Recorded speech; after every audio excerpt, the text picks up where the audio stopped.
के लिए गड्ढा खोदा, हम खुद उसी गड्ढे में गिर गए। अब हम दुनिया वालों को क्या मुंह दिखाएंगे। इतने में वहां पर ढेर सारे जंगली तोते आ गए और उनके टकलों पर शौच करने लगे। थोड़ी देर में उन पांचों के टकले बिल्कुल सफेद हो गए। सारे तोते उनके टकलों पर चोंच मार मार कर भी जा रहे थे। ये इतने सारे तोते कहाँ से आ गए?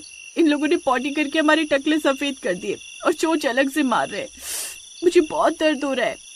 तभी उनमें से एक तोता बोल पड़ा, अच्छा, अब दर्द हो रहा है?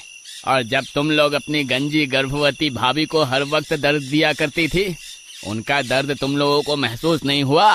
आखिर पांचों बहनें अचानक गंजी कैसे हो गई? क्या ये सब अब जंगल में ही बैठी रहेंगी? इतने सारे तोते उनके साथ आगे क्या करेंगे? ये सब जानने के लिए कहानी में थोड़ा पीछे चलना होगा। कुछ महीनों पहले राधिका की मुंह दिखाई की रस्म चल रही थी।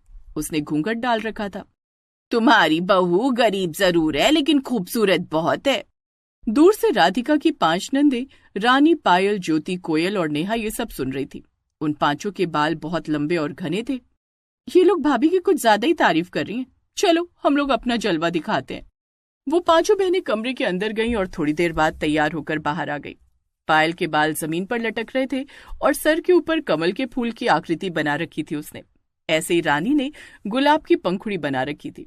ज्योति ने चांद की आकृति, कोयल ने चमकदार सूरजमुखी की आकृति और नेहा ने अपने लंबे बालों को बिल्कुल सीधा रखा था और हवा में लहरा रहे थे। बहुत खूबसूरत लग रहे थे। पांचों आकर मुंह दिखाई की रस्म के बीच खड़ी हो गई, लेकिन फिर भी उनकी तरफ किसी ने ध्यान ही नहीं दिया। ये लोग तो अभी भी भाभी के ही गुणगान गा रही हैं। अभी इन लोगों को शायद भाभी की सच्चाई मालूम नहीं है। कोयल ने टेबल फैन चालू कर दिया और उसका मुंह राधिका की तरफ कर दिया, जिससे अचानक उसका सर से पल्लू हट गया। राधिका पूरी तरह से गंजी थी। उसके सर पर एक भी बाल नहीं था। सारी औरतें हैरान हो गईं। ये क्या हुआ? खोदा पहाड़ निकली चुहिया। चलो बहनों। सभी औरतें वहां से चली गईं। राधिका ने अपने सर पर फिर से पल्लू डाला और कमरे के अंदर जाने लगी। तभी पायल ने उसका हाथ पकड़कर रोक लिया।